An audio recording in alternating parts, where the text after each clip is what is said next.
All right, our last one is hydrogen. All right, this is actually the trickiest one out of all of them.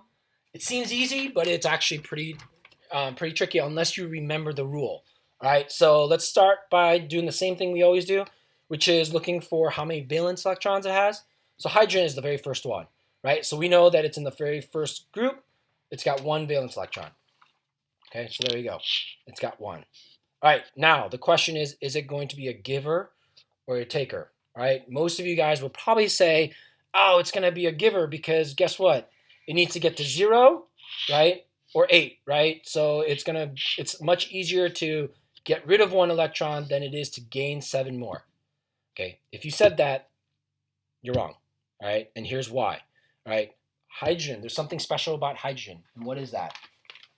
It's in the very first period, which means, right, from what we've done last week and up to this point, we know that the very first ring, it only can hold 2 valence electrons, right? Why? Because there's only 2 elements in there. So really, hydrogen is one of those weird ones where it can be okay with having 0 electrons or 2. So the question becomes, hey, is it easier to do this or is it easier to do this? And the answer is hydrogen's just like carbon. It can do both, right?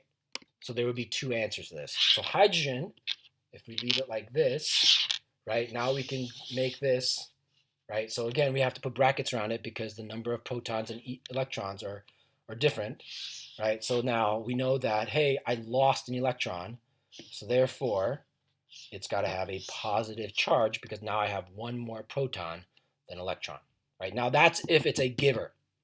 If it's a taker, right, now all I do is swap that out, put that in, because now remember, it now gained an electron, which means it has one more negative thing inside its atom.